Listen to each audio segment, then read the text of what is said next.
Galactic Monster a présenté d'excellents extraterrestres monstrueux.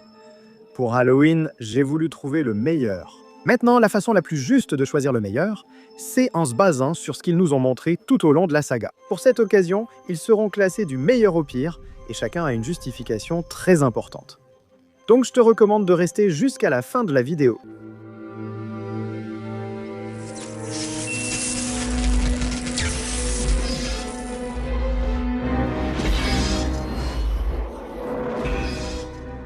Tupik est l'extraterrestre monstrueux en tête du classement.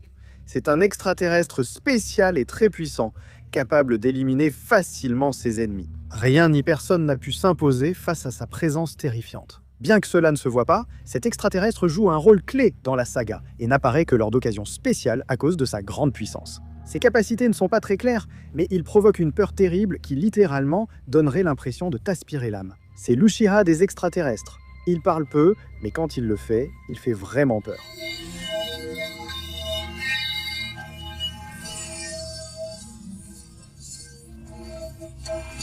Cette respiration saccadée avec son ton de voix, un peu perdu, te met mal à l'aise vraiment. Ça te met mal à l'aise. Son bozo a eu tellement peur qu'il a cassé sa propre machine à cause de la terreur. Mais là où on a vraiment pu voir sa supériorité incroyable, c'était contre Siphon. Il avait acquis un tel pouvoir qu'un Mongozor ne pouvait rien contre lui. Ben a alors utilisé Tupik, le plongeant dans la terreur et la folie. Rien qu'en le regardant, c'est comme s'il t'emmenait là où tes pires peurs deviennent réalité.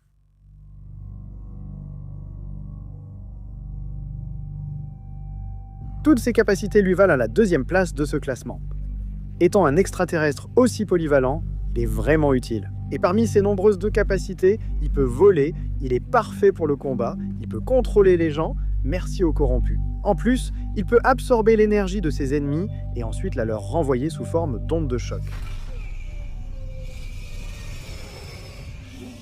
Vampire est un extraterrestre quasiment parfait, ayant prouvé ses compétences lors de batailles majeures. Il a pu résister au contrôle mental de Lord Transil et il a été capable de livrer un combat digne à un Vilgax qui s'était fusionné avec un malware. Mais c'est dans l'espace que nous avons vu ses meilleures performances. Le vol semble être son meilleur atout, réalisant des manœuvres qui, combinées à sa force, font de lui quelqu'un à craindre.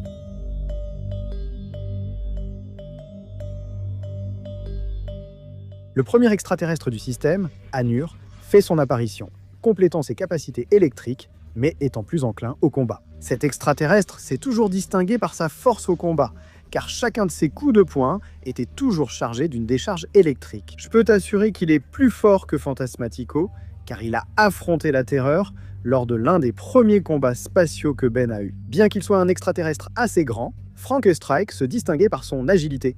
Et c'est ça, Frankie Strike, une combinaison très étrange entre puissance, agilité et beaucoup d'électricité. L'une des rares fois où nous avons pu voir le potentiel complet de cet extraterrestre, c'était contre un robot Décadon, où nous avons pu observer que chacun des coups de cet extraterrestre détruisait cet être. Le fait qu'il se trouve à cette place est plus qu'évident. Il peut tomber sous le contrôle des deux extraterrestres déjà mentionnés. Nous devons obéir, maudit.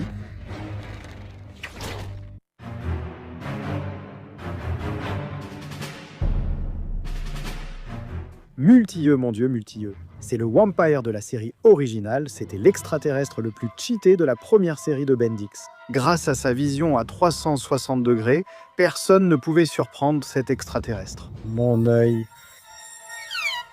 Surprise. Leurs yeux pouvaient fusionner pour former un plus grand et lancer une attaque puissante, comme un rayon laser de J-Ray ou un rayon de congélation de froid. Un rayon de feu similaire à feu, ou même un rayon électrique comme Frank Strike. Cet extraterrestre était l'Avatar. Malheureusement, il a fait ses débuts très tard dans Bendix Universe et n'a eu qu'une seule occasion de briller, lors d'un combat contre le gladiateur céleste, où tu peux déjà imaginer le résultat. Avec beaucoup d'agilité et suffisamment de force, cet extraterrestre est l'un des plus sous-estimés de la saga Bendix.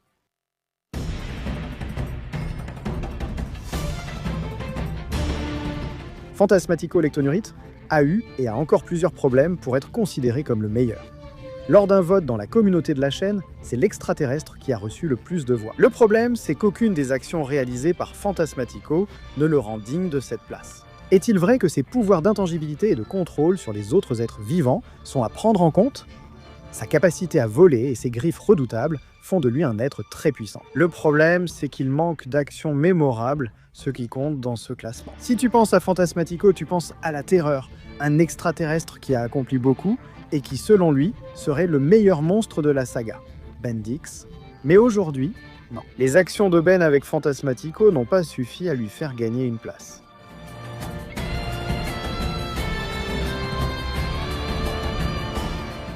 Blitzwolfer ou Loop pour les amis.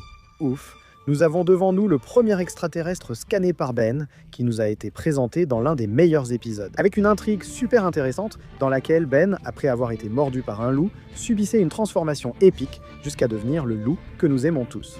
Malheureusement, les actions réalisées avec Blitzwolfer n'ont servi à rien. C'était un extraterrestre qui avait beaucoup de potentiel mais qui a été limité par l'intrigue et par d'autres extraterrestres. Tant de compétences gâchées chez un extraterrestre qui n'a pas non plus eu l'occasion de se démarquer dans la saga de Bendix, l'acte le plus mémorable de Blitzwolfer est lors d'un combat épique contre un épéiste des Chevaliers Éternels.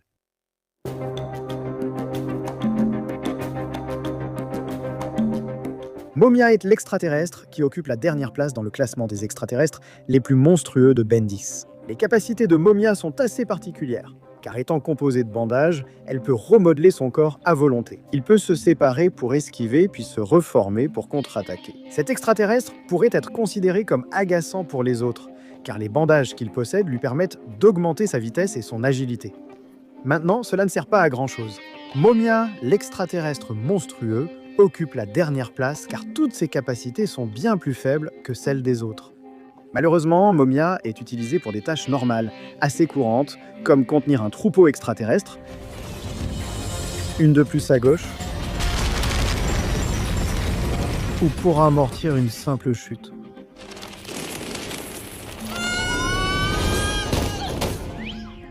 Ne blâmez pas Mommy, c'est un extraterrestre doué pour le pistage avant tout. Ses compétences pour s'infiltrer sont plus nécessaires que ses compétences au combat, ou, laisse-moi te dire, il est bon, mais pas assez.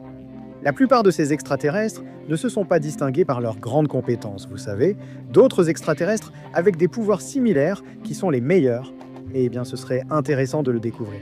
Je vous demande, parmi tous les extraterrestres électriques, lequel serait le meilleur pour vous? Je vous lis dans les commentaires. J'envoie un grand salut à ces personnes. Souvenez-vous que je suis Frio et on se retrouve la prochaine fois. Au revoir.